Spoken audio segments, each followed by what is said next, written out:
नमस्कार दोस्तों, मैं कन्यालाल शर्मा आपके अपनी coaching S T Upadhyay coaching centre में आपका स्वागत है। आज हम बात करने वाले हैं गोलीय दर्पण के बारे में। हमने आज तक बात की थी प्रकाश के अपवर्तन के बारे में, प्रकाश के परावर्तन के बारे में, लेकिन आज हम गोलीय दर्पणों के बारे में बात करना चाहते हैं। गोलीय दर्पण क्या होते हैं तो देखते हैं। ऐसे दर्पण जिनका परावर्तक पृष्ठ, ऐसे दर्पण जिनका परावर्तक पृष्ठ मतलब जहां से परावर्तन हो सकता है, परावर्तक पृष्ठ गोलीय होता है, यानी कि ऐसे परावर्तक पृष्ठ जिनका परावर्तक पृष्ठ गोलीय हो, यानी ऐसे गोलीय दर्पण या ऐसे दर्पण जिनका परावर्तक पृष्ठ कैसा हो, गोल हो। गोलीय मतलब गोल, तो गोलीय दर्पण कहलाते हैं। तो गोलीय दर्पण बनते किससे? गोलीय दर्पण कांच के खोखले गोले का काटा गया भाग होता है। गोलीय दर्पण कांच के खोखले गोले के काटा हुआ भाग होता है। इसके एक तल पर रेड फास्फोरस, इसके एक तल पर रेड फास्फोरस का लेप होता है तथा दूसरी तल पर परावर्तक तल होता है। यानी कि हम बोल सकते हैं वो जो परावर्तक पृष्ठ है, यानी जो गोलीय दर्पण है, इसका परावर्तक पृष्ठ गोलीय होता है। चलो ठीक है साहब। अब ये बनता कैसे है? ये किसी खोखले गोले का बना होता है, यानी किसी खोखले कांच का एक गोला होता है, उसमें से इसको काट करके बनाया जाता है। उसके एक तल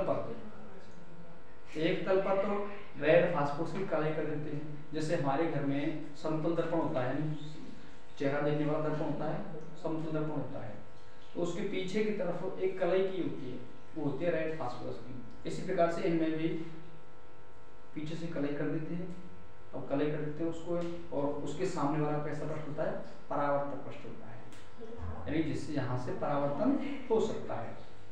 चल देखते हैं कौन सी कलाई होती है? रेड फास्फोरस की कलाई होती है तथा दूसरा तल परावर्तक तल है, यानी दूसरी ओर से परावर्तन हो जाता है। तो देखो गोलीय दर्पण दो प्रकार के होते हैं। गोलीय दर्पण कितने प्रकार के होते हैं? दो प्रकार के होते हैं। नंबर फर्स्ट अवतल दर्पण, नंबर सेकंड उत्तल दर्पण। अवतल दर्पण और उत्तल दर्पण को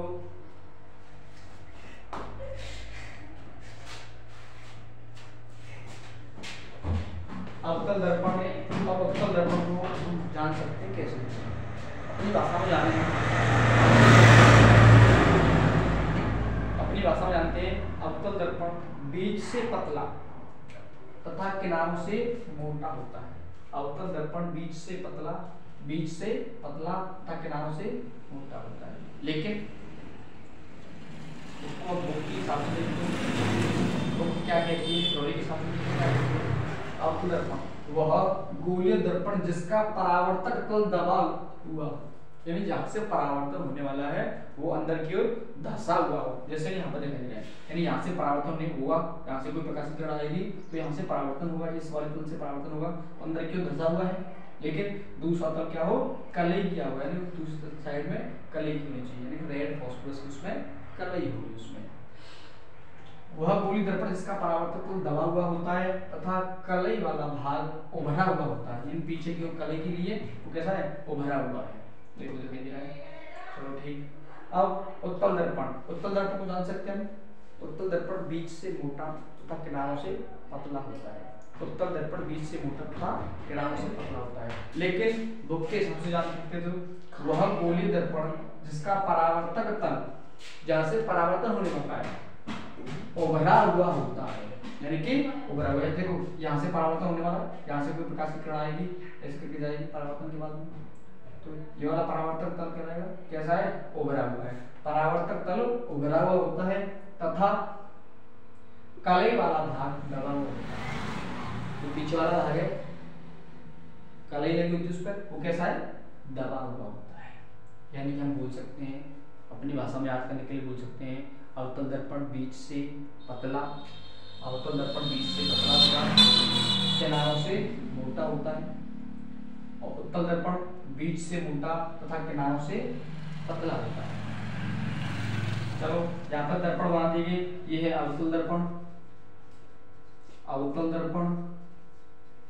और ये है उत्तल दर्पण।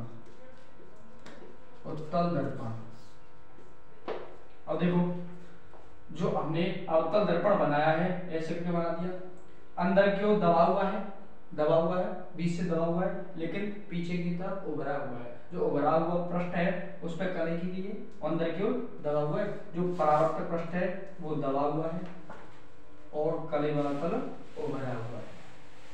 इसके जो दोनों सिरों को बोलेंगे M1 और M2। M1 M2 मतलब यहाँ से यहाँ तक की जो दूरी होती है उसको हम द्वारक बोलते हैं।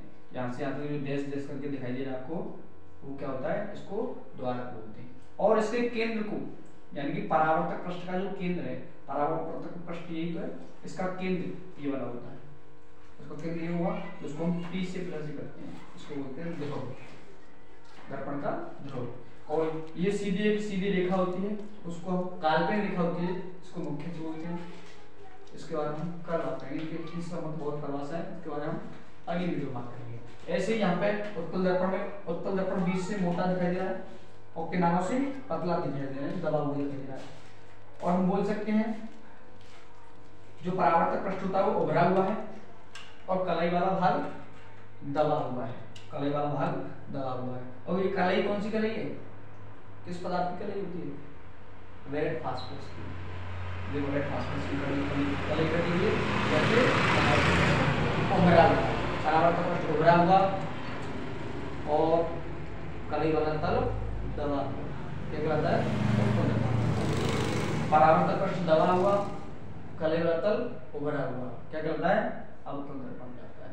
बिल्कुल सेम अवतल दर्पण की तरह M1 और M2 होते हैं, जिसके सिरों को बोल देगा M1 M2।